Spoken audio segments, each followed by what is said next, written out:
Hello and welcome back to the College Rugby Show. We're going to be coming to you every other week starting now. The tactics that they used in that last game, they really have a lot of rugby intelligence on their side. The crown jewel of college rugby, if you ask me. We just made a ton of picks. If you take them to the bank, they will deny you service because they are worth nothing.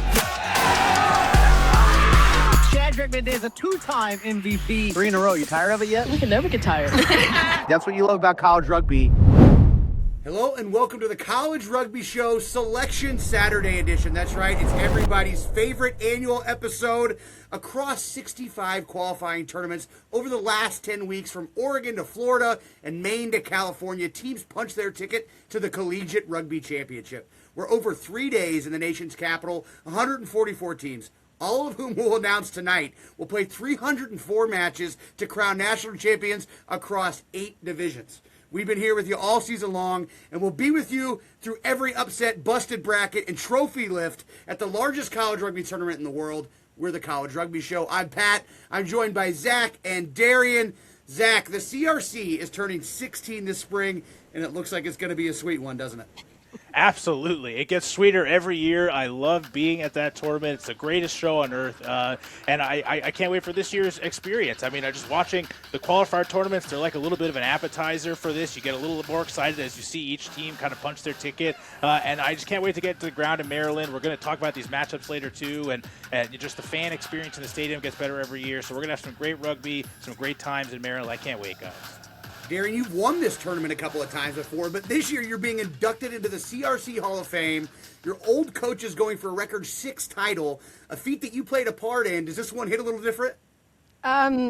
No, not at all. Of course. This is just epic. I am still reeling. I don't know if I'll ever fully process the Hall of Fame induction. Starting out playing, never expected to end up here, and never expected to also do it alongside a coach who's going for her 6th national title. I mean, it's absolutely incredible what Ross has done alone, but for us to kind of experience it together, I think is something special. And I love the food references that you're making here, Zach, about the appetizer and stuff. But to me, this is like a buffet. Like, we're going to take a bite out of everything. There's going to be so many options, and it's definitely going to be one of the most special weekends. As it always is. I don't know if I've mentioned the number 144, but that's how many teams we have to announce. That's how many are coming to D.C. We're going to take a quick break, and when we come back, we're going to dive right into that, starting with Women's Division III, just on the other side of this break. Welcome back to Selection Saturday. It is time to finally unveil brackets, exactly what you've been waiting for all spring. We're going to start in Women's Division III. We're going to start in the West. Darian, tell us what we're looking at. Looking at the West, there's a lot of talent that's coming up for the women's D3 here. Endicott, obviously the reigning champions. We're still looking out for that bedazzled ball. If you win it, I'm just saying it would be epic if you tossed it in the air. So Endicott is definitely going to be vying, quite the dynasty coming out of there. Another fan favorite going into it is Colorado School of Mines. Talent out the wazoo. They're coming off of the D3 15s national championship. There are definitely going to be some contenders there, and they're going to be competing for everything. East Stroudsburg, we saw them last year in the CRCs, and all they've done really since then has just dominate at any point that they've had along throughout the competition. So keep a lookout for them. Finally, Loyola is going to be coming in. They've got a heavy ass going up against the Colorado School of Mines, but look for a few tricks for them to have up their sleeve as they progress throughout the tournament. Colorado College, it's going to be a heavy ask for them to stick it to Endicott, but they've got the ability to do it. They've got a lot of talent on the side, and they've got the willpower to do it. Wayne State and Niagara kind of sitting in the middle there, but we're looking for bracket busters, and Niagara and Wayne State may be the ones to do it. They're going to be quite the contenders. And then Laterno is going to be the final one who rounds out our West Conference, and boy, do they have the ability to compete as well. Yeah, I love it. This is a jam-packed division here, Darian. Why don't you take us through the East region, Zach? Absolutely. We got some really great matchups on this side of the bracket as well. Starting things off, you have the number 1 seed in the region, Baldwin-Wallace. Should be a relatively simple win for them here over Nazareth, the 8 seed coming in. Although I will say, I think there's a bit of a red flag here we might want to keep an eye on. I don't know enough about the roster. They entered into the Fox Sevens tournament for Baldwin-Wallace, but they did go 2-3. That was recently, and they did lose to Nazareth in the opening round, 17-5. So hopefully that was just a case of, getting some other players' experience. and maybe taking the foot off the gas with that qualification in their back pocket, I think we should see Baldwin Wallace in the final again this year, all said and done, but got to keep an eye on that tough opening round matchup. The 4-5 matchup here, it's going to be a theme all day for me because I've seen some great stuff now looking through these brackets. The Colby UW Platteville matchup, 4-5 for me, is the matchup of the first round across the women's D3 bracket. I think epitomizes kind of a 4-5 seed going head-to-head. You got Colby with Layla Jerry, who looked great at Nor'easter Sevens last weekend. They went 4-1, beat Middlebury, Yale, and a really good Keene State team that was there. They moved the ball well, defend well, and they even made it a game against Endicott, in that final until the speed of Colleen Mitchell became a problem for them. But Platteville's no slouch either. Jordy Pash, the same level of D3 competition, might not be there out west, but they make up for that by testing themselves against these two sides like Eau Claire and playing pretty well. So I'm excited to see how the Pioneers stack up here against Colby in the 4-5 matchup. Number 3 and 6, I'm going to put an upset alert here, guys. Mira Costa and Christopher Newport. Mira Costa coming in at that 3 seed. I think Lucy Powell and the Mira Costa side are very good. I think they should win this game, but they just haven't played as much rugby as Christopher Newport, against the same competition that Christopher Newport has. They're beating D2 teams like William and Mary Washington in the Mid-Atlantic, so they have a lot of seniors on that roster, so they could be very dangerous. This could be a pretty tough matchup for Mira Costa coming in all the way from the West Coast in this opening round. And then rounding things out, we have number 2 Drury. The Panthers, Lauren Tomlinson, are dominant. I like them a lot in this one. New Mexico Tech, a fun team. They got some good players like Celinda Stallings, but they couldn't really come close to School of Mines when they played him in some tournaments, and so I rate Drury on that same level as School of Mines as a contender, so I think it'll be uphill sledding for New Mexico Tech, but should be a fun matchup. Yeah, there's a lot of toss-ups here, a lot of unknowns, but some things we do know are some really good players that are coming into this thing. We know where some of the talent stacked up. I'm going to give you my player to watch in Women's Division 3, and that's none other than primetime Piper Lee from the Colorado School of Mines, helping lead the Ore Diggers to a 15th national title in the fall. Can they double up and do it in the spring? Look, if you're going to pick a fantasy roster of College Sevens players, regardless of division, Piper Lee is going to be at the top of your board. And I think you might get a chance to do that this year with the CRC, by the way. But Piper Lee, she can score from anywhere. She is athletic. She is strong. She's not just fast. She's agile, and her skills are building as she's new to rugby, and she is getting good fast, guys. That's my player to watch in Women's D3. How about you, Zach? Yeah, for me, Piper's up there for sure. I thought about doing Colleen Mitchell at Endicott as well, and Lucy Powell at Mira Costa, but Molly Cancian at Baldwin Wallace. If you can score more tries or more hat tricks even than games that you play in a tournament, that is an insane feat to me. I want to see her up close in person, scoring those tries for Baldwin Wallace. Crossing that try line. She's an explosive athlete. I'm excited to get to see her play some games here in Maryland. How about you, Darian? Who are you keeping your eye on?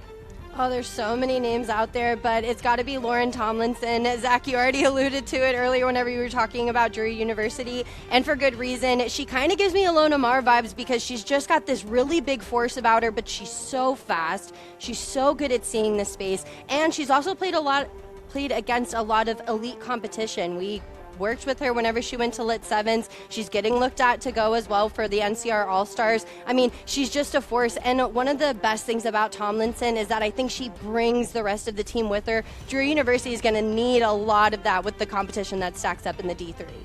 Yeah, Drury, I love those guys. They're close to me here in Missouri, the Show Me State, and they've got to show us that they're better than their competition, I think, because the Panthers don't always get to play against the best teams, and now they're back here at the CRC for the second time, and they know what they're up against. So I'd like to see Lauren Tomlinson and the Panthers maybe make a little bit of a Cinderella run. I know they're a high seed as a 2, but still maybe not the highest of expectations for DU coming into this.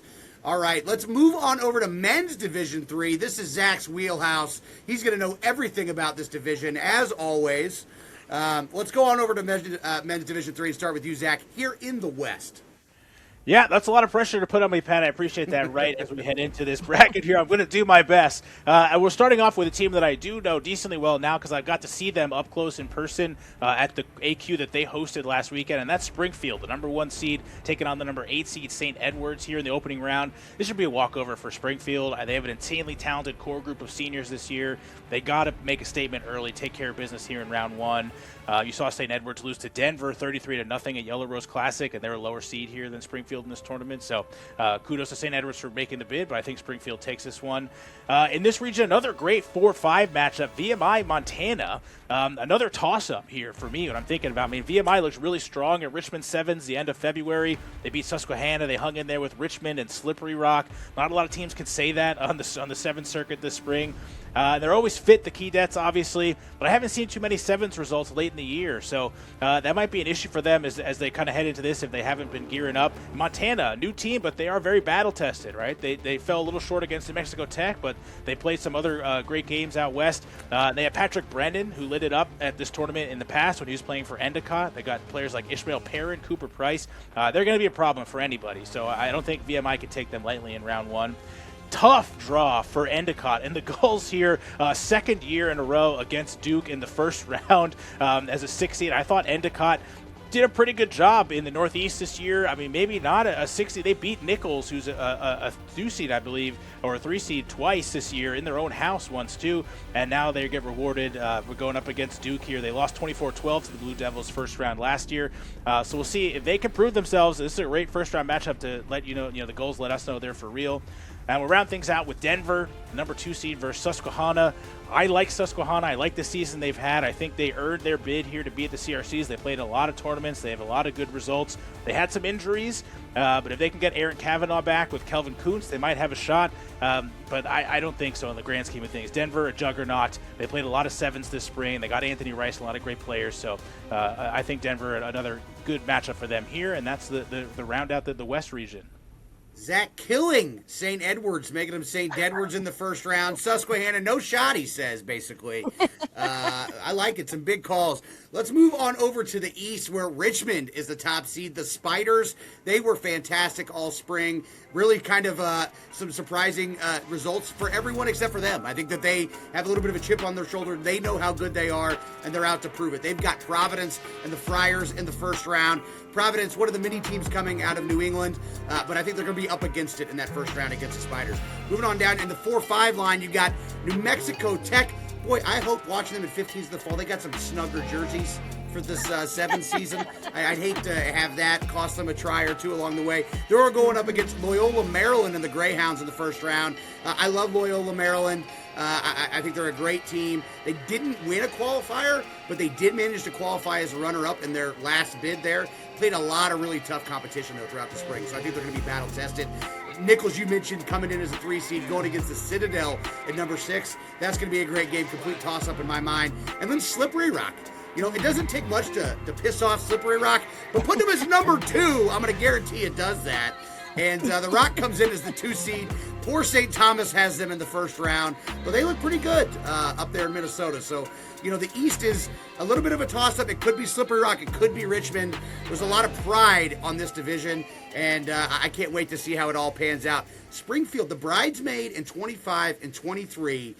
Last year's champ, Eau Claire, not in it. I got to think Springfield may be the favorite in this one. But let's talk about some players to watch here. All right, let's start with me. All right, River Hansen, Duke. You can't talk about players to watch without talking about this guy. I know that there are some people out there that feeling like he got snubbed in 15th Player of the Year in Division III in the fall. Sevens, there's less dudes who have to, get to touch the ball besides River.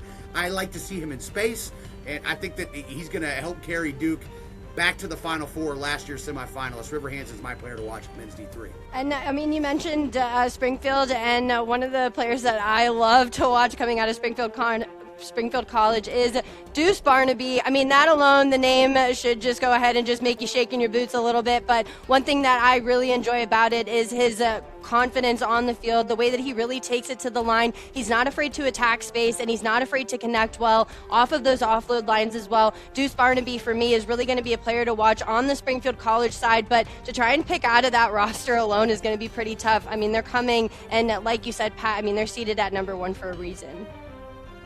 Yeah, for me, I mentioned his name already, and I think Denver as a team has improved kind of their roster overall. They got a really good shot at winning the whole thing, but everything centers around Anthony Rice and what he does out on the wing. He's an amazing playmaker. He's got a wrestling background. He's great in defense as well. I've seen him do some crazy things on the rugby pitch at CRC's past, making chase down tackles, full field tackles, scoring at will for Denver. So, Denver's going to go as Anthony Rice goes. I think it's a great kind of sending off for him this year. They're going to make a deep run. Absolutely. Anthony Rice could be the leading try scorer the entire tournament. Another person to watch out for if indeed there is fantasy rugby here this year. More on that later. All right, let's move on up to Division II, starting with the women. Let's start in the West. Darian, take it away. Right from the jump, I've got a little bit of tea about Roger Williams. They were training with the premier team at Brown University, also a fan favorite going into the weekend, and it showed whenever they qualified this past weekend. The defense was really what got Roger Williams going, and at that alone, they say that defense wins championships, and I'll stand on business with that one. Texas A&M, Corpus Christi, had a tough run getting here and still found their way into the D2, but going up against Roger Williams, I think with that defense, it's going to be a heavy ask for them to stick it to the number one seed. Colorado Mesa and that matchup against South Florida might be the matchup of the D2 only because they do have some speedsters but kind of struggle a little bit in the middle there. The 4 and 5 matchup is really going to showcase who's done the work and who hasn't between the two sides. And to be honest, I really can't tell you who's going to take that one. So that peanut butter and jelly to the women's D2 is really going to be what you want to watch out for. Fairfield and Mary Washington take the third part of our women's D2 for the West Division. And at Fairfield, looking a little bit stronger than Mary Washington, though I do have faith that Mary Washington can find a way to work against Fairfield University. The speed alone for Fairfield has really done a number on the competition. They've got a lot to prove, and I think that they're going to give everything that they have to Mary Washington from the jump.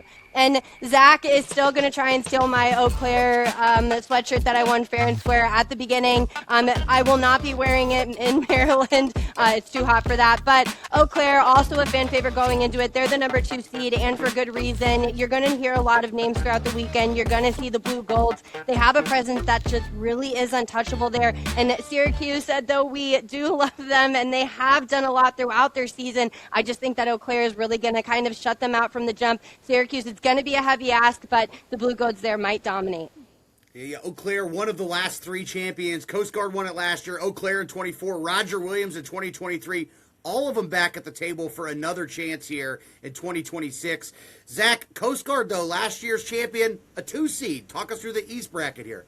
Yeah, absolutely. We could start there. Coast Guard, maybe a surprise to some, but not all. I mean, I watched them play. They looked really good at that Nor'easter Sevens as well, but they're a young team now, and they're missing a few pieces, some names you might recognize, that like a Kate Boggs, who's Player of the Year, Division II, not playing for the Coasties here in this tournament. So they have some players like Carly Woolham, Avery Saka, both All-Americans, so they still have that talent, but they're kind of taking a step back and trying to find themselves now with a new identity, new team. They're heading into the tournament licking their wounds after losing to Roger Williams in the final of that AQ. But I still think they should take this first-round matchup over University of Texas San Antonio, the Roadrunners. They got some firepower, but do they have enough to knock off the defending champs in round 1, even a semi-diminished squad? I don't know about that. Sarah Price still a fantastic head coach there for Coast Guard. She's going to have her team ready. The team that I like here, and a great matchup for me, the Zach's whiteboard drawing matchup of the tournament, is number 1 Coastal Carolina versus number 8 Arkansas. I love drawing the Chanticleer for Coastal Carolina. I absolutely butchered the Razorback that I drew when I was recapping that tournament. So, and that's kind of how I feel about this game as well. Credit to Arkansas. They focus on sevens as a program. They shouldn't be taken lightly, but Coastal has weapons. They played big games, big tournaments. Nobody can touch them this year. 200 point differential. It suns out, scrums out. I like them in this one. UNC Charlotte, New Hampshire, the 4-5. Another banger of a 4-5 matchup here. UNC Charlotte, the cover athlete for the latest edition of College Rugby Illustrated. If you guys did check that out, but they've looked great against everyone who wasn't named Coastal Carolina. They got some great players: Kellen Branchflower, Madison Washington. But New Hampshire, UNH, forged in that D2 fire that is the Northeast region. They're playing teams like Norwich, Binghamton, and Nor'easter Sevens, who they beat. They're playing Fairfield. They're playing Coast Guard. They're playing Marist. These are great teams. They all beat up on each other, and they sharpen. Iron sharpens iron. So we'll see, what they look like in this one. They've got some good results as well. So it should be an interesting 4-5 matchup there. Number 3, Bowling Green versus number 6, Maryland. Maryland kind of a wild card. I don't think anyone expected them to come out of that qualifier, the MARC qualifier, with teams like Towson, Mary Washington, and William and Mary kind of lurking, but they did. They went 4-0. They had a one-score win over Towson, a convincing 20-7 win over Mary Washington. So they're getting hot at the right time, and that is not a team you want to see in round 1 if you're Bowling Green, a team that has the hot hand, kind of an unknown. The Lady Falcons won their qualifier pretty convincingly as well. They had an 188-21 point differential, but I think there's a prime upset alert here for Maryland because they're the hot hand. They play really good competition in the Mid-Atlantic. We'll see, though, that BGSU's got a tournament this weekend I'd like to take a look at, see how they're playing as they're heading into the tournament. But, guys, that's an upset alert, I think, for me, for sure, in this bracket. Absolutely. You know, we're looking at all the teams that are in it, but it's also part of the story is who's on the other side of that bubble. And Towson not being in Women's Division II, I think, is one of the surprises so far of Selection Saturday. You know, Maryland, if Towson had won that MARC championship, I think that the seeds might be reversed here. So Maryland maybe just underseeded because nobody saw them coming. Some great storylines here. As you mentioned, Roger Williams, not only have they won it recently, they've finished second each of the last 2 years. So you know they are hungry to get back. But one of my favorite storylines is also my player to watch, and that is the midseason transfer of Scout Spadoni. You mentioned Ilona Marr impersonators. I think Scout's one of them, and she really helps Eau Claire, already a championship team with a lot of pedigree. Caitlin Momo Moore, Scatabo, a lot of really good players, but Scout Spadoni, to me, is a different level. 2-time All-Naira selection, coming over from Frostburg in the middle of the year.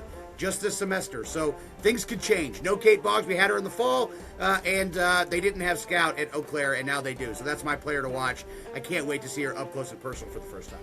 Scout Spadoni, also a really good rugby name, I think. It reminds me of like a Bronx Tale for some reason. I don't know. But I'm going to stick with a great player who I've talked about. I talk about Coastal Carolina all the time. I can't stop talking about him. I can't wait to see Kariah Scott in person because I've seen her gaudy statistics and her scoring tallies and on Instagram, you know, on some posts that I'm scrolling through. I can't wait to see it up close and personal in actual game action here. She's a dynamic athlete, great talent there for the Stockton here, so I can't wait to see her in Maryland on the ground.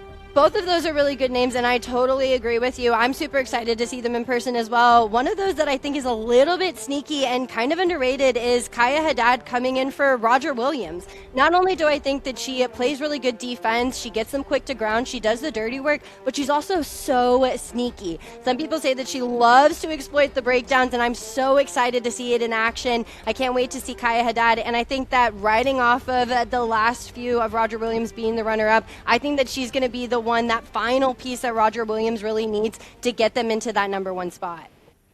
I love it. Kaya Haddad leading Roger Williams. The Hawks, they look hungry for another national championship. Probably the favorite here in Women's Division II. Let's move on over to Men's Division II. We'll start in the West. Zach, lead us off. Absolutely. Men's D2 stacked this year. I love this competition. You don't have the traditional powerhouses are still in it, but they're not necessarily like the heavy favorites this year. We'll kick things off with the number 1 versus 8 matchup here. Two teams that I really like, Miami, Ohio, and Drexel. Got to apologize to Miami. I think I referred to them as a relative unknown on an earlier episode of this show. That's necessarily not true. They got a strong history at the CRCs. They look great this year. Mark Glancy leading the team with 165 points through 5 tournaments. Tom Ryan second with 137. They played each other already, Miami, Ohio, and Drexel. Miami, Ohio won that game 17-10 at Cowboy 7, so not a dominant win, but I think Miami, Ohio can improve on that result in this one. They pass really well. They do a great job of mucking it up at the breakdowns, which I think will frustrate a lot of teams too. It's sad for me. I liked what Drexel's done all spring, but I'm just glad to see him get an at-large selection. Thomas Steele is great for them, Max McCoy, but I don't know if they have enough to overcome Miami, Ohio in this one. Number 4-5 matchup here, Colorado Mesa, Vermont. My immediate thought is just this is like a vibes matchup purely for me. These are two really fun teams with, I think, very similar energy from opposite coasts right now, and I'm excited to see how they kind of match up rugby-wise on the pitch. I know Colorado Mesa did the bleach blonde hair last year's tournament, which everybody liked, and Vermont had some interesting hairdos, I think, at Nationals in Houston this fall, so they kind of have that same energy, and you know, I'm excited to see their seasons in the spring have kind of gone the same as well. Little ups, little downs. So for me, I'm not just waiting for the vibes on this one. I can't wait to watch this. Then we got our number 2, number 7 matchup, Coastal Carolina and Towson. Coastal Carolina beat defending champs UNC Wilmington early in the year at Gold Rush Sevens, so that's definitely a feather in their cap.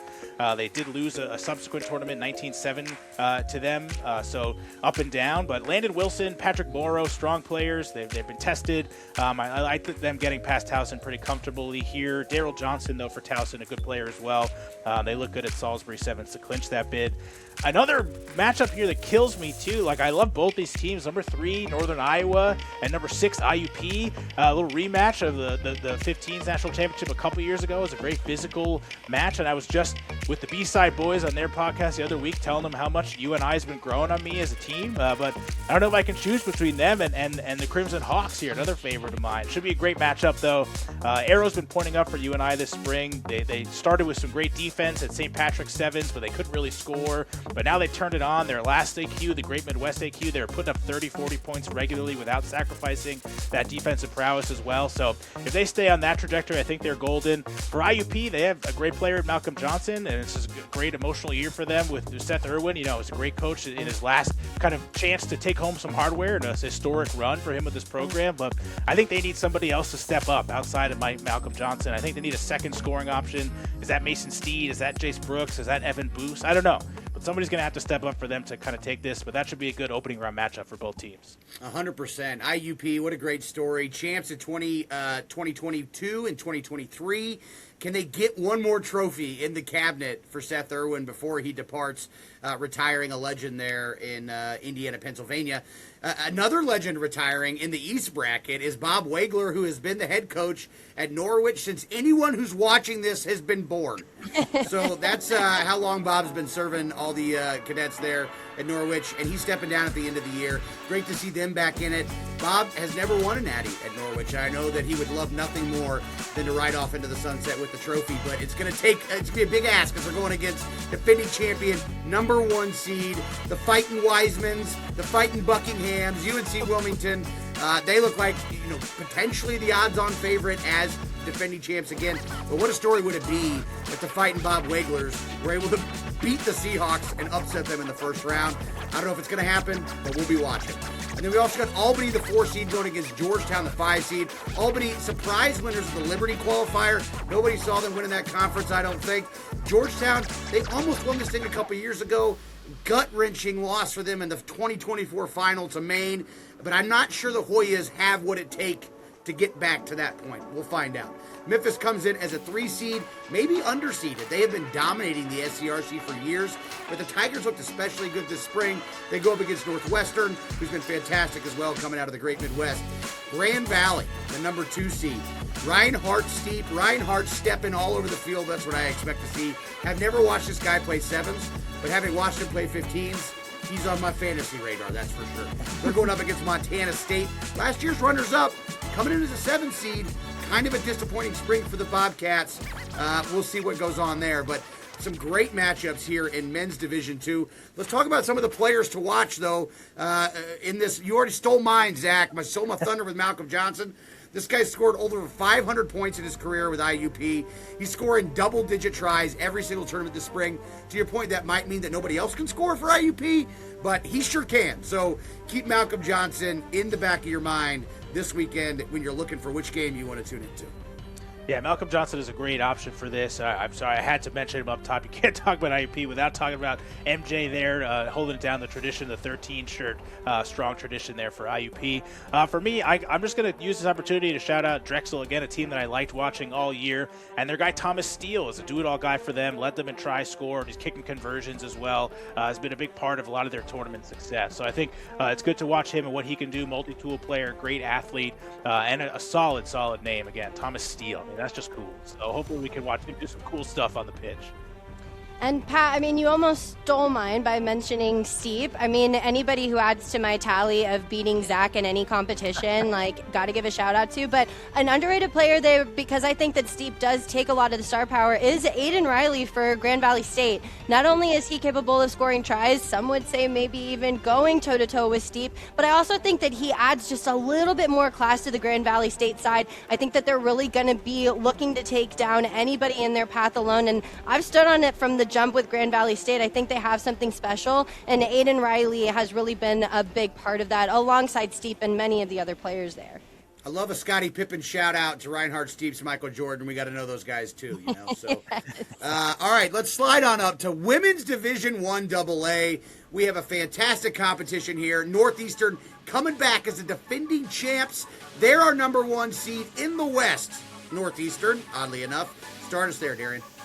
Northeastern there, right from the jump, is going to be taking it against Utah State. Now, Utah State did stick it to everybody in Utah, but I don't know if it's going to be enough to take down Northeastern. The Huskies are just the working dogs. They do the dirty work. They know how to get things done, and boy, do they have enough speed to burn and the fitness too as well. Utah State, it's going to be a heavy ask for you to take it to Northeastern.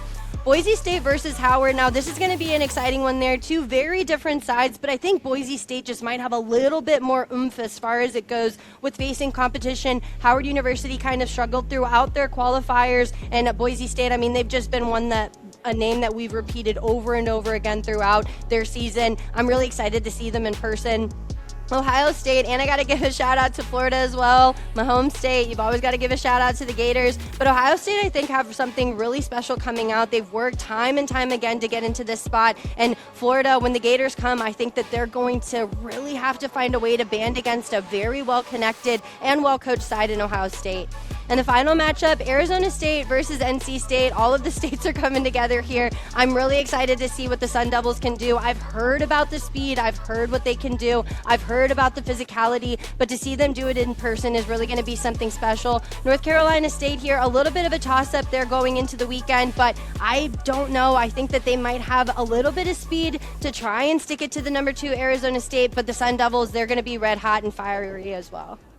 What a bunch of great matchups here we have in the West. But let's move on over to the East, where James Madison and the Dukes reign supreme as the number 1 seed. They draw Boston College and the Eagles in the first round. James Madison looks really good this spring. Played some really tough competition. They've got a couple of surprising wins, quality wins against teams in the Premier Cup bracket that we're about to unveil here a little bit later. But JMU looks legit, and they are out for blood this season. So they have earned this number 1 seed, and I'm sorry, BC. I think you might be moving to the losers bracket after that first round. On the 4-5 line, another battle of the states, Colorado State, Florida State. CSU got into this last year, didn't do quite as well as they wanted to. I think the same could be said about the Seminoles. So both these teams looking for a little bit of a redemption story this year. The 3-seed Michigan, last-second qualifiers. We've seen them put trophies on the shelf in 15s. We've not seen them do it yet in 7s. Anna Ramatsky will be with you all weekend to pick up your spilled pasta and hope that you don't spill any knock-ons here. They got North Carolina. Nia Tapper's alma mater, the number 6 seed. And moving on down, Iowa Hawkeyes, last year's runners-up, coming in as the number 2 seed. They were early qualifiers, went out west for a qualifier, you know, kind of blame the altitude a little bit. There's no altitude in D.C., so the Hawkeyes are back. They can breathe, but they won't be able to breathe easy because they got the Colorado Buffaloes, a runner-up in 15s in the first round. That is a massive 2-7 game, which to me, maybe not fair to call it a pick'em, but it sure is, it's definitely not a blowout. So some great matchups here in the East, and I cannot wait. You know, other than Northeastern looming large, everybody else kind of seems like, you know, they're within a couple of blips or a couple of knock-ons or a couple of good plays of being able to beat each other. Let's talk about some of those players who are going to make it some of those good plays here in D1 AA. My player to watch is Kaya Lyons from James Madison. She's one of a trio of players that just went down to Tropical Sevens playing for the South Atlantic, their conference all-star team. They won the Open Division down there, one of the biggest tournaments in grassroots rugby every year. They're coming back, bringing that winning experience to JMU. Kaya Lyons, if you could score 7 tries in a 15s match against Penn State, I like you in space. So that's my pick here in women's D1 AA.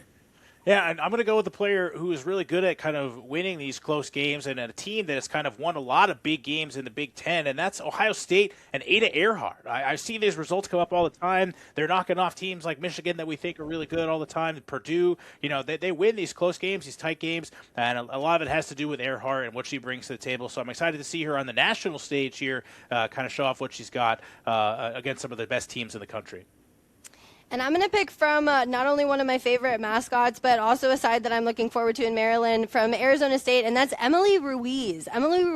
Emily Ruiz has just this special speed about her. I love her aggression. I love the tenacity whenever she takes it to the defensive line. The physicality that she brings as well for the Sun Devils, I think, is going to be the determining factor. And she's always there for a turnover, always there at the right time, always in the right space. So I think that's going to be crucial, because I think out of most of the divisions that we have going in there, the women's D1AA is kind of a toss-up. We really don't know what we're going to get, and some would say that's kind of like a box of chocolates. I don't know, but it's just going to be some exciting stuff, and Ruiz, I think, is really going to spearhead that.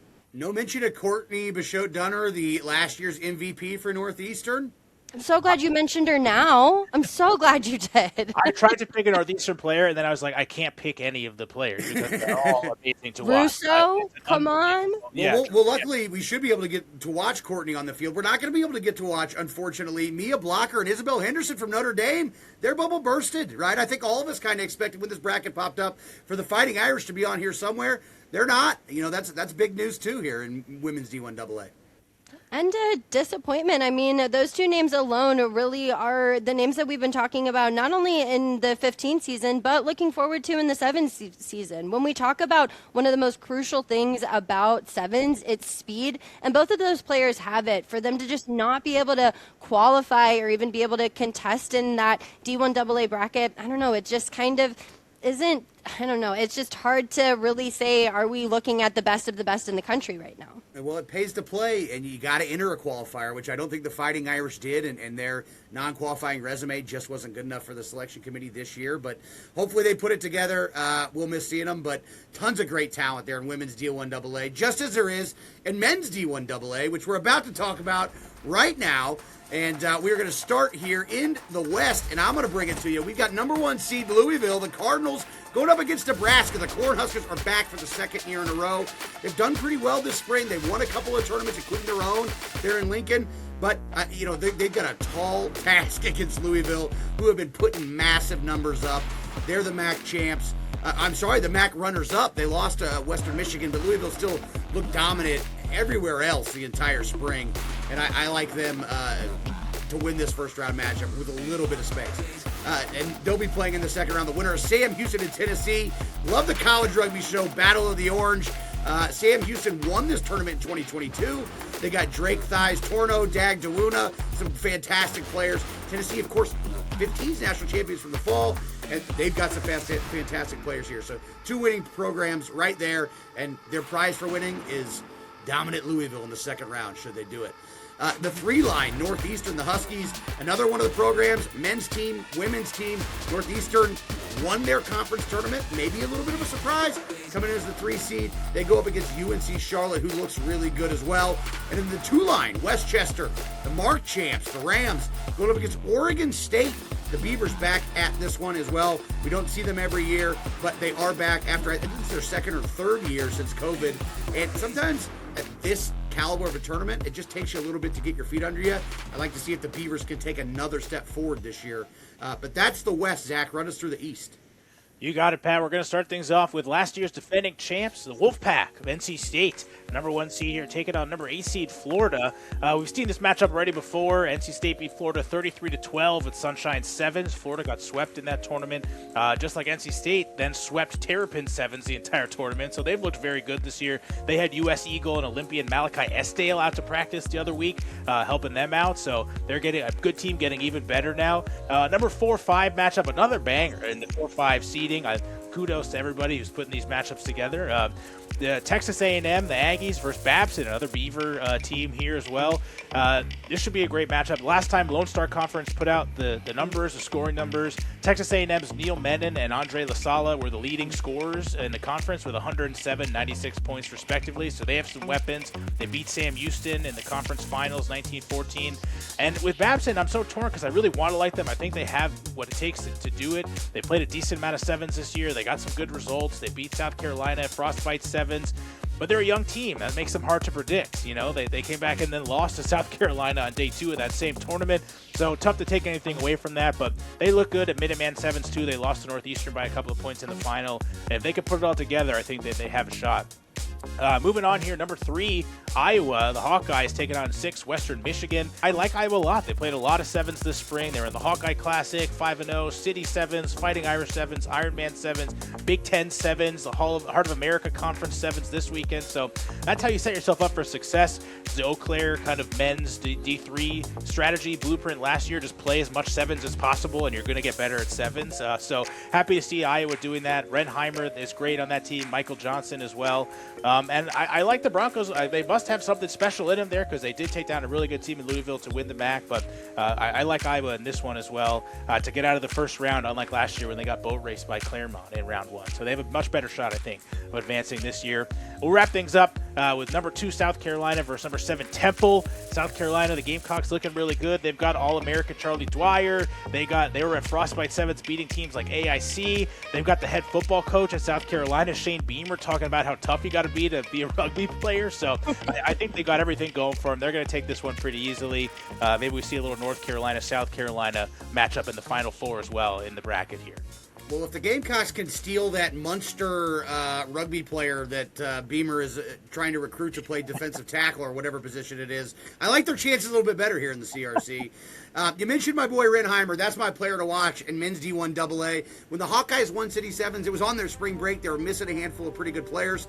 And then I think the biggest result was the second place finish in Big Ten.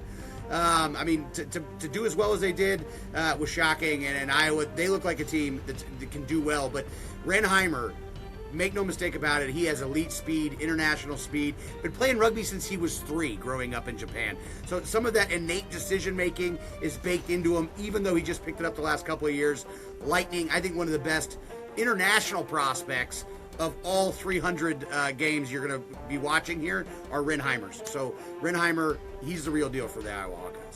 I'm going to stop taking the names of your players, Pat. I keep saying your players' names, and I've been saying my players' names too, because I'm going to talk about Andre LaSala from Texas A&M. I think he's a dynamic athlete. He's a scoring machine for the Aggies. He's learning at the foot of the master, Tui Osborne, there down in Texas. So I like what he brings to the table. I think he's going to be a huge piece of any sort of run that Texas A&M goes on here in this tournament. He's just always fun to watch as well. Very exciting player.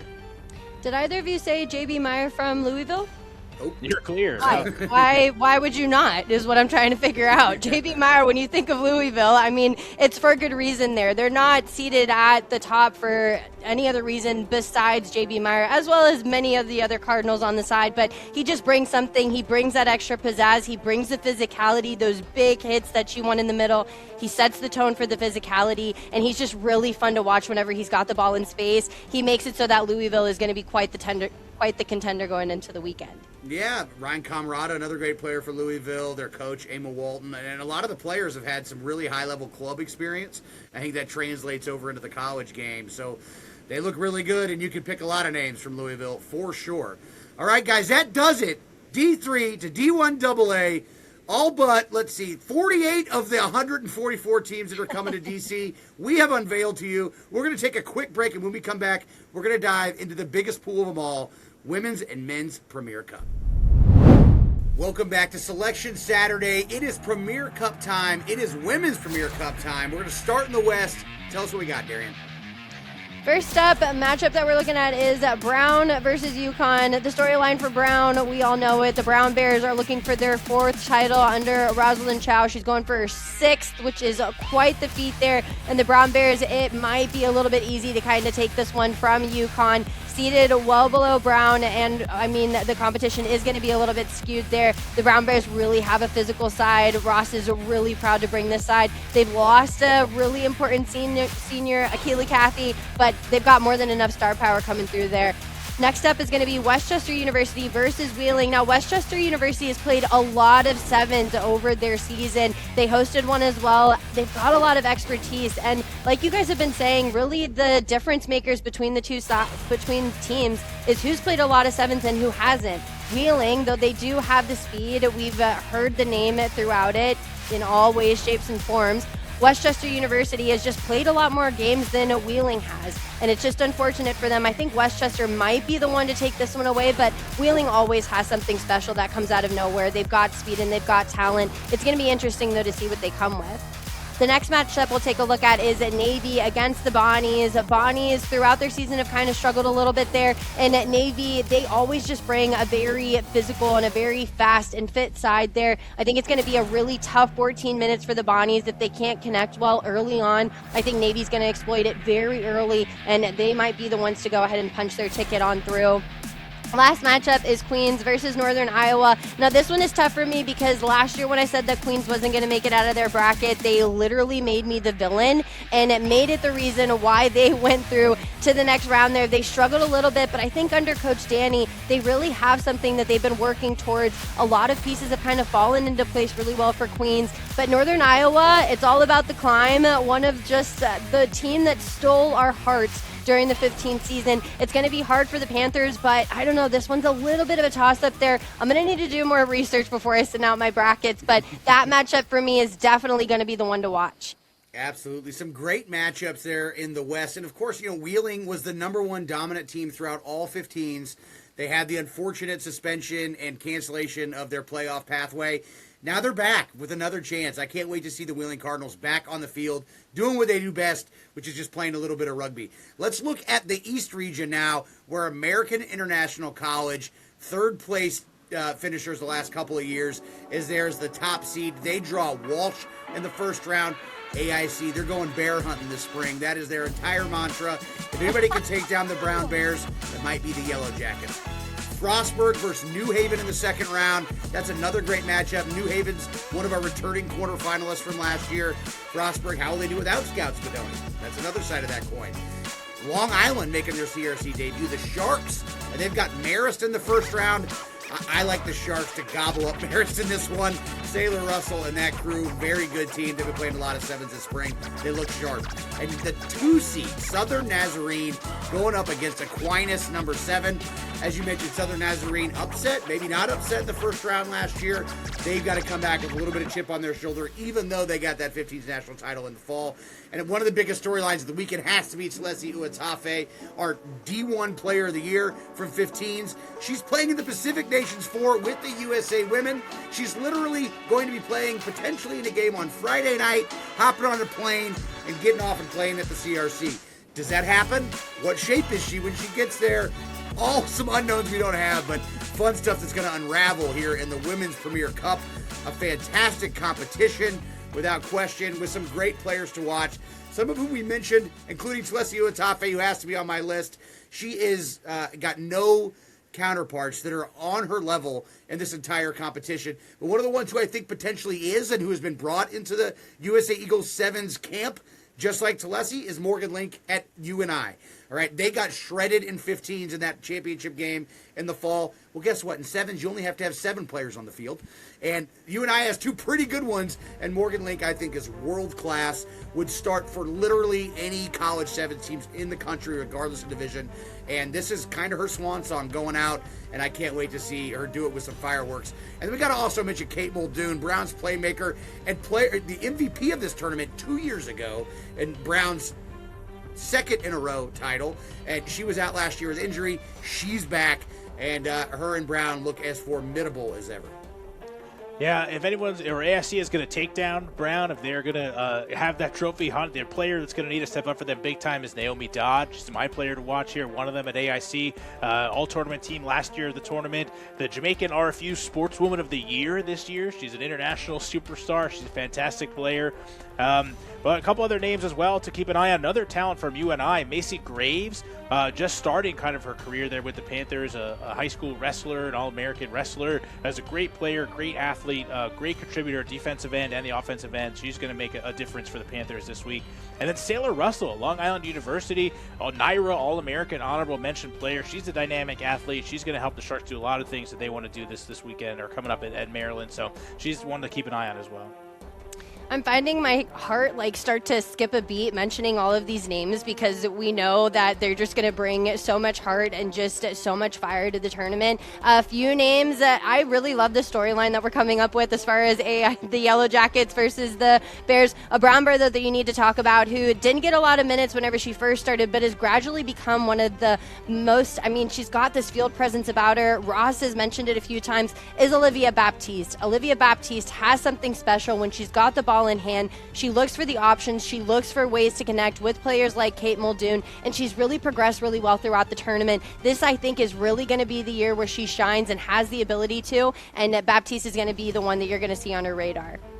Final one, or one other one for me, coming out of Marist University, though they might not be a fan favorite to make it through the tournament, Sid Weiss, though, is something to be reckoned with. She's got the power, she's got the pace, she's got the build, she's literally got the trifecta for Sevens rugby. Anything and everything I just think she's capable of doing, and she's just really fun to watch. And the final name holds a special place in my heart is Salome Schmidt, coming out of Queen's University. Again, when I tell you they were the ones making me the villain in their story, I'm pretty sure that Salome might have led the charge on it. And that's not why I'm shouting her out. She's got speed, she's got pace, but she's also just got this ability to rally a team together, bring them together, get the fire going again, and to find those really glimmers of light whenever things get kind of dark for Queen's University. I just really love to watch her play, especially whenever they're kind of down a little bit, because I think she brings some extra star power. Yeah, I mean, look, this is a fantastic tournament. We've only ever had a couple of teams win this thing, and they're only one of them is in it, right? So all of the champions that have ever won the CRC, of all of them, the Women's Premier Cup, Brown's the only team that's back. So it's either Brown or a brand new champion. And I like the thought of, if not Brown, then who? Is it AIC? Is somebody waiting in the wings like Queens? I don't know. It's going to be a fantastic competition. But we do have to talk about the what if Brown does win again. That would give Roz 6, the same amount of titles as Tom Brady as a Patriot and Michael Jordan. Does that make her the Tom Brady and Michael Jordan of college sevens, Darian? That does make her a GOAT. That does make her a GOAT if she gets the 6th title. I mean, even whenever we did our Mount Rushmore, all of us can kind of agree that if she wasn't going to be on the 4head, she was going to be on the 5th. So Brown University has a very special storyline, but I think there's something really cool about the unknown there as far as the premier bracket, who's going to step up, who's going to show out. And I think the Brown Bears are really going to have a good way of maintaining that. Ross has really just doted on the side, has just had nothing but good things to say about them. And I know that she's really excited to see what they do for the weekend. Regardless of the result, I know that she's just there to have a good time. She says that, but I mean, we'll see whenever Brown University might fall behind a little bit if the Yellow Jackets start buzzing. Well, to quote another great coach, you play to win the game, and I can say from experience, winning usually more fun than losing. So yeah, if you ain't first, you're last. You know that. I don't care who said it, but that's it. Darian's father a lot growing up, hence her greatness and her Hall of Fame career. Yeah, you read my diary, didn't you? I get it. All right, now let's jump into the craziest, the fattest bracket of them all, Men's Premier Cup, the only one that is 32 teams. Which is bananas to think about. 32 teams in this one. We're going to start with the very first region, and we're going to start with Zach Lanning in the West. Yeah, we'll start with the first region here, and probably the favorite to win it all, the defending champs, Wheeling, number 1 seed here, taking on number 8, Indiana Tech. I don't have much to say about this matchup, Indiana Tech. Thank you for coming out. I hope you enjoy the rest of the weekend. Wheeling gonna make a statement early here in this one. The matchup in the West I like a lot. Southern Virginia versus Fairfield, a 2-7 matchup here. This one's intriguing to me. Southern Virginia, coached by former Eagle Paul Lasike. A lot of great athletes on that team. They beat St. Bonaventure this season. I don't care if they're a number 2 seed. They're my dark horse kind of tournament. I don't think anyone saw them coming. Fairfield looks pretty strong. The Stags, they've won some great games. Eamon O'Reilly, Patrick McHale on that team, but I think Southern Virginia is the real deal. They're pretty legit, and they're going to let people know what they're about this weekend or coming up in Maryland. Number 3, Belmont Abbey versus number 6, Iona. I don't really see an upset here either in this one. Belmont Abbey put some good stuff on tape. Looks strong. The Gales have, though, under Coach Kyle Granby, but a couple All-Stars as well in Hamish Goonan and Lucas Trico, but I think it'll be tough to overcome what the Crusaders are doing this year. 4-5 matchup is a good one here. Utah State versus Siena. Utah State looked pretty good. They beat Texas A&M out in the Yellow Rose Classic. They beat Oregon State as well. But Siena has the experience. They made a deep run last year. Jack Burns, Harry Ryder, Shiv Kelly. They got some horses on that team. They haven't turned in a complete tournament so far this spring, but they did last year at the CRCs when it mattered most. So I think they're looking pretty good. But that is that bracket there, Pat. Yeah, the West is absolutely loaded. You mentioned Utah State, another team with the men's and women's programs in it. I don't think anybody saw that. We're used to seeing it from some programs, but certainly not Utah State. The Aggies representing fantastic out of Logan, Utah. Now let's move on over to the East, where it is St. Bonaventure, our reigning 15s champs as the number 1 seed, going up against Maryland, the number 8 seed. The Terps were in this situation as a bit of a Cinderella, a D1AA program in the Premier Cup a couple of years ago. And what'd they do? Went on a Cinderella run, winning 2 games all the way to the quarterfinals. And I don't know that the Terps can do it this year. Bonnies are absolutely stacked, but that is a great first-round matchup. Wisconsin, number 4, going up against Clemson, number 5. Total pick'em. Clemson SCRC champs. I saw the Badgers up close and personal with Emilio DePalm in Kansas City. I like them. I think that this is a complete and utter coin toss. So you will not see me making either of these sides mad with a prediction at this point. The 3 seed, Marion, the Knights, going up against the 6 seed, AIC. Marion winning the Big River Sevens Championship. Huge win for them. They found some success last year in this tournament. They're looking to go a little bit further. AIC, though, do not count them out in sevens. They're usually well built for it, and they're going to be dangerous. Dartmouth coming in as a number 2 seed. They're one of only 3 teams in this 32-team field that have ever won the CRC before. Granted, nobody was, could drive or probably even watch, TV, PG-13 TV or movies last time they did it. That's how long it's been. So they're back, and they're playing Michigan, the 7th seed in that first round. I like the Big Green in that one. Ethan Knight, keep that name in the back of your mind. So, that's the East region. The Bonnies, the number 1 seed, but they haven't really done it for us in sevens. I've been ribbing Danny Neighbors, the coach, and asking him when they're going to do it in sevens, and they look stacked, but this region could be anybody's. Yeah, Pat, with the Midwest starting out, Indiana University, a celebrity has been in the comment section, I think, a little bit for them, and for good reason. Indiana University, definitely a fan favorite going into it. The physicality that they bring, the aggression, everything. To me, they're the whole trifecta. Might even be the ones to do it there, but Indiana University, truly something to be reckoned with. It's going to be a heavy ask for Harvard University to even try and touch Indiana University. I just don't think that they're going to come out on top there. They'll probably find their way well into the tournament. Fordham University against Wingate. Now, Fordham is something special about them. They did take down Brown University just by 2 points recently, and that is quite the feat, as Brown University, which is our next matchup, definitely has a lot of star power on there. Fordham University, though, I just think that they have this ability to work together and bring the physicality when they need to. They can get the job done, and they stick with it until the end. I just don't know if Wingate is going to have the ability to contend with them, though Wingate does have the determination. Fordham University just has some absolute savages on the team. Brown University is going to go ahead and play against Air Force. Now, Air Force, not really sure how they're going to fare throughout the tournament. Unsure about how they're going to navigate against the stack side, but Brown University kind of struggled to find games, and when they did find them, they struggled to find their footing there. So if Air Force can find some vulnerabilities early in a quick game of sevens, you've got to wonder if Brown University will struggle against them. And my favorite, truly going into the weekend, is Kutztown University. Doc is going to be there, not only getting inducted into the Hall of Fame, but bringing a side that's seated at number 2 in the Midwest. They've just been on our radar from the jump there, really looking to punch their way through. They kind of struggled last year whenever they got knocked out by Dartmouth, and with a lack of discipline, you've got to wonder if that's been one of the key components they've worked on, is maintaining their composure. They've got the oomph, they've got the power to do it, but if they can reel it in, then they'll go far in the tournament. Rio Grande, gonna be a heavy ask for you to try and get those Golden Bears out of the cave, but I just don't think that they're going to be able to do it. They might be able to kind of have these moments or these glimmers, but I think Kutztown is going to stifle them. So coming out of the Midwest, Indiana University, Kutztown, and Brown really look like a fan favorite, but keep an eye out from Fordham. I think that they might do some damage as well. Well, Darian, I think the Midwest might be the pool of depth as far as coaching goes, because they got 2 Hall of Famers in there. Chris Mattina going into the Hall of Fame as a player, but he's the head coach at Fordham, and I got to think one of the catalysts for the Rams' real come-up this spring in sevens. And then Harvard as well. They're coached by Colton Carriaga. Though they're coming in as an 8 seed, he's won this tournament before as the head coach of Life. So a lot of great pedigree here in coaching on this side of the thing. And as well, Eagles for Indiana. Luke Gross is an Eagle as the head coach of Indiana. Air Force coached by John Cullen. So a great coaching pedigree here in the West region. Yeah, some great teams also in the South here.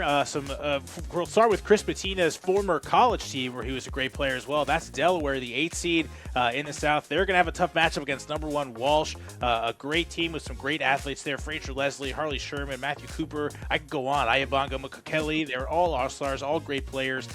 Delaware's looked pretty good this season, but Walsh has that forged fire. They play in a great conference, and they're going to be a hard team to beat. The 4-5 matchup is pretty good as well. Mary Washington and Aquinas, 2 teams that have not seen each other here in the spring season. A little bit of an unknown as well, but some great players on both sides there. Should be a bit of a toss-up, 4-5.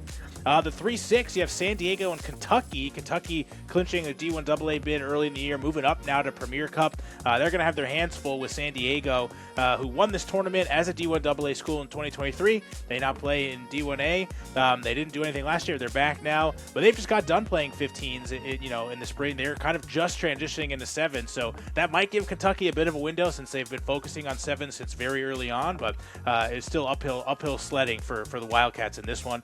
And finally, you have number 2 Notre Dame. The Fighting Irish looked really good early on in the spring. They're going to take on another D1AA side of Virginia Tech, but Notre Dame, I think we haven't talked about them in a while because they did qualify so early, but they're a really good squad. I think they have what it takes to go on. They got some great players, Bantam and Geenan and a bunch of guys, so they're going to be a force to be reckoned with as well, and unfortunately for Virginia Tech, they're going to have to face them in the opening round. Yeah, Notre Dame getting their top seed, their highest seed ever in this tournament, and they've played the CRC a lot. Banton was trying out for football early in the spring, didn't make the spring football team, came back to the rugby team, which is good for the Irish because he led them in the entire tournament in tries last year. So that's a great pickup. Man, the Men's Premier Cup has some great storylines in this thing. Wheeling going for a 3-peat. We've talked about that. But let's talk about Southern Virginia as a Cinderella. You mentioned them. Nobody, I think, expected them to qualify and win Old Blue Sevens. Beating Kutztown and Bonnie's on the way. Some great stuff to talk about, including Indiana. You alluded to it, Darian, that a certain celebrity, Mark Cuban, guys, if you didn't know, of Shark Tank and Mavericks owner and all other kinds of fame, played college rugby with Indiana and is a very involved alum. Been to the CRC before. Will we see him in D.C. this year? I don't know. But one of the players he's been watching and liking all spring is Parker Wall. And this guy is a wall. He's huge, and he is a year older. Last year, I think Indiana was just a little bit too young to kind of compete with Wheeling. I remember one piece of contact with him running into Alex Nyamunda a little too high. I don't think he's going to do that again. Parker looks fantastic. I think Indiana is a really good team, and he's a large part of the reason why. But one of the major reasons why Wheeling is probably the team to beat in this thing, and one of the biggest locks in any division, is because of Taku Musanguini, the transfer from Iowa Central. Iowa Central, one of the darlings of this tournament last year, and I think people were really rooting for them to get to the Final Four. Taku pulled up just with a little bit of an injury, didn't help them get all the way across the line, but was a phenomenal player. Transfers to Wheeling, so the rich get richer. And I can't wait to see what they do with him on that pitch as the general. And then Ethan Hyde, I mentioned him with Dartmouth. This guy is a fantastic player. Played for the Ramblin' Jesters, which is a semi-pro, world touring sevens competitive team. And it just was a very big part of the piece for Dartmouth in the fall. And I can't wait to see him in some space. And he's going to be fantastic for the big league. A player to watch that may or may not make a celebrity appearance there now that we're talking about celebrities. Maybe the leprechaun from Notre Dame. I don't know. I will settle, though, for Philip Geenan. Quite the unit, the Irishman, the leader of the Fighting Irish. I just think that he's got everything that you can ask for in a sevens player. He connects well on the edge. He moves the ball into space. He's got the speed to finish if he needs to. And boy, does he love to find him some space. I'm really excited to see that Fighting Irishman in action. Another one that I'm looking forward to as well that I kind of started to notice in the 15s championship for the Bonnies was Noah Edwards. We interviewed him as player of the match whenever they won the 15s national championship, and I thought to myself how much of a sevens player he was going to be come seventh season, and for good reason. Not only do I think he has distribution, his accuracy of the pass is really a game changer when it comes to the Bonnies ball movement. He connects well in the middle there, and also again has the ability to manipulate in the middle of the defense that I think really gets the Bonnies on top and gets them the tries that they need. And the final one who I'm going to round out with, who's a try-scoring machine, a Golden Bear, is Benedict Quinn. Now, Benedict Quinn, right now, just looking at their Instagram, has 18 tries already to the name. And I don't think that I know anybody who's gotten 18 tries in a 7 season. I could probably look at it. But to me, I mean, 18 tries alone just means that Benedict Quinn has this ability to get over the line, and I just think that he's going to be something really special for Kutztown as they vie for that podium finish. 18 tries is pool play for Molly Cancian at Baldwin Wallace, so it's been done before. But Philip Geedon also looks eerily like the Fighting Irish mascot, so that's maybe why you love him too. But I'll stop psychoanalyzing your players to watch for sure. So, Zach, did you already do yours? No, I'd love to if you want me. I can. I have a few names that I like, and a couple of them related, Pat, to your pick as well. Ethan Knight showed out at All-Stars in January, and a couple of my players on the list did as well. Harrison Tuisila at Belmont Abbey looked really good, I thought, in Atlanta, and has done really well for Belmont Abbey here. He's a good playmaker in the middle of the line. I'd like to see how he opens up opportunities for his teammates in Maryland. And then another one, Gavin McNichols at Fordham, who, Darian mentioned they might make some noise this year.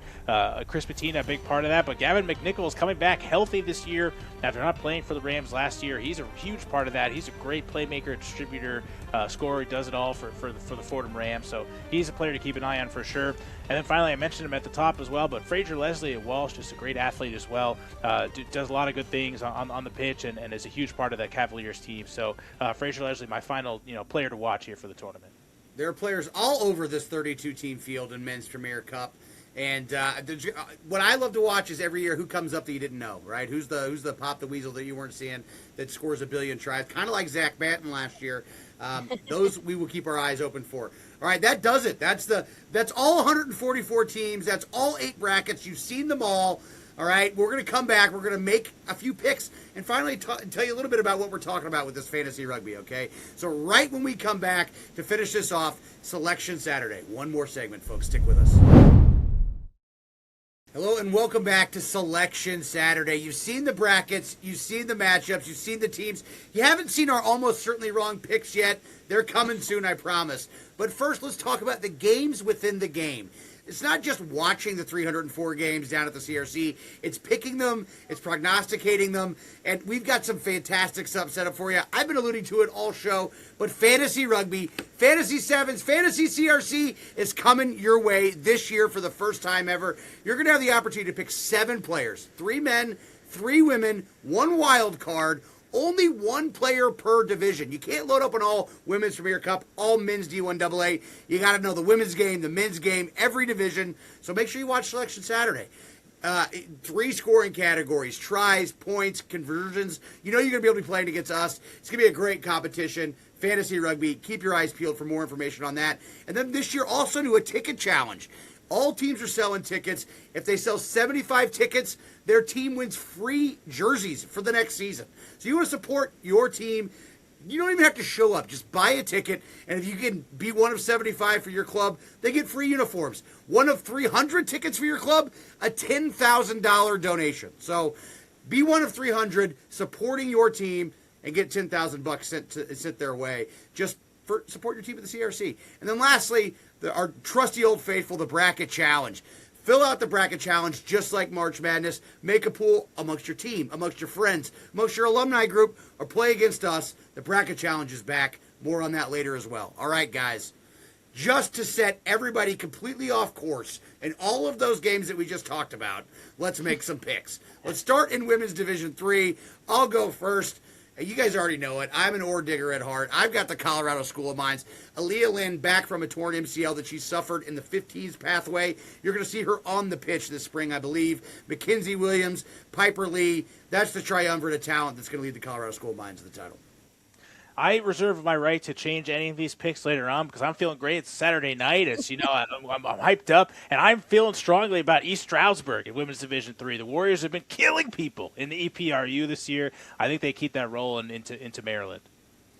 I'm hoping that razzle-dazzle ball is going to be held up in the air. I've got Endicott being the one to finish at the podium. I think that there's something special, and I think they're going to fly high. All right, Men's Division 3. I'm going to jump in the Denver Pioneers. They were pretty good last year. Anthony Rice, he's back. Blazing try scorer. They've been all over the country playing in every time zone. This is Denver's year. Denver's my pick as well. It's tough to pick against them. They look really good under Cody Melfi out there, and I think they're gonna be tough to beat. Got to give a shout out to a fellow lifer, Cody Melfi. Denver University has been something special throughout their season, but I just think Springfield College is going to be the one to do it. Always the bridesmaid, but this is the year, you say, Darian, that Springfield's finally going to get to say I do there at the CRC. We'll find out. Let's move on to Women's Division II. I've got Eau Claire. Not just because of Spadoni and the new addition. This is a championship pedigree, a championship program, well coached by Derek Wagner. Blue Goats all the way for me.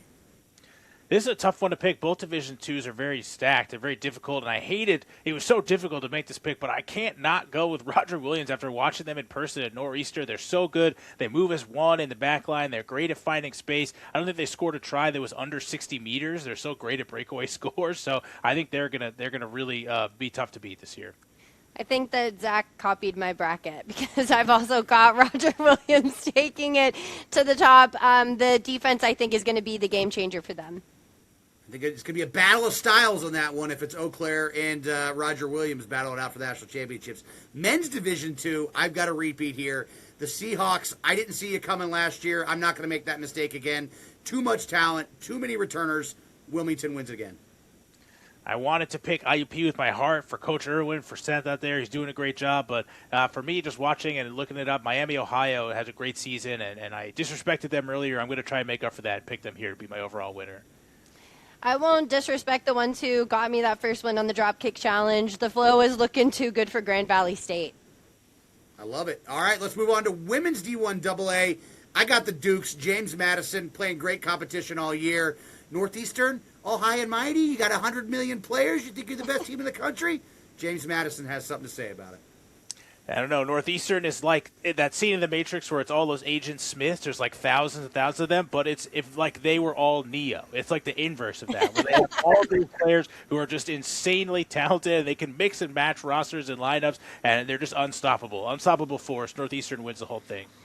It's not only because of the really good reference that you just made to The Matrix, but Northeastern, I mean, are you going to seriously say that they're not going to be the ones to finish the job? They've done it time and time again. Northeastern's going to be the one to take this one. All right, men's D1 AA. Maybe a little bit more up for grabs in this one. I've got the Louisville Cardinals. They have looked like the most dangerous team all spring to me. They've won it before. I've got them atop the mountain again, Louisville. For me, it's NC State, the Wolfpack, repeat champs this year. They look real good. They're getting some great coaching. I think they take it all. It's not usual that Pat and I agree on things, but Louisville will do it for everybody as far as who's going to be the men's D1 AA champion. I'm going to guess we're going to agree in this next division as well. Brown, 4 in a row. Roz, 1 for the thumb. AIC's hunting, but I think the Bears are going to be scot-free in this one. Do people say retweet anymore? Because I'm just going to go ahead and repost that one. Brown University, the storyline is just too good there, and I think that they've got more than enough star power to do it. I'm splitting with you guys on this. I think the Bears get their hands stuck in the honey pot here. They're going to get stung. All right, they're trying to take that honey from the bees, and the AIC is going to sting them right back. So we'll go with that. This just in: Yellow Jackets don't make honey. So, wait, is a yellow jacket a different animal, or is that the same thing as a bee? That's on next episode. That's the post CRC episode. We will come back to you with how and if yellow jackets and bees are related. We're college rugby experts, not biologists. Okay, thank you. I would just like to see Zach act out the mascot in that storyline whenever if AIC does that for Brown University. When I pick up the win at the desk, I'll do a big B. All right, Men's Premier Cup, the last one, the last shebang, last but not least. Are we all wheeling here? I know I'm the Cardinals. I wanted to put Dartmouth. My heart wanted to put Dartmouth. I think there's a revenge story there for 15s, but the Cardinals are just too stacked. I would be an idiot. I got to pick them. I don't know. I'm torn now because for some reason, I had a different team in, but I forgot that Wheeling is so good. Maybe because they have been so good. I'm going to switch mine here last minute and go with Wheeling as well. They are an unstoppable force. Ooh, if the team only knew they were on the ballot before, okay? But I'm going to go with the 15s national champion only because they ran a mess in the fall, and that's going to be the Bonnies. I think that they have more than enough speed to be the ones to do it in the 7th championship, and might be the only ones to contend and go boot to boot with Wheeling. Well, I've got one more prediction, and that is that you guys are going to be sweating as much in Maryland as I have been all night during this exciting Selection Saturday show. It's going to be hot. It's going to be rugby. It's going to be sevens.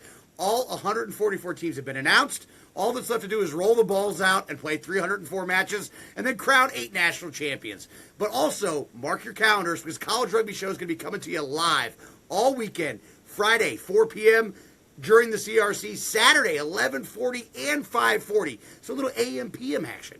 You'll get us in the morning, get us in the evening, and then Sunday we're going to be on the all-women's sports network throughout the championship block. That's right. For the first time ever, the CRC on the all-women's sports network, and the College Rugby Show is going to be joining you. Mark those times. Tune in.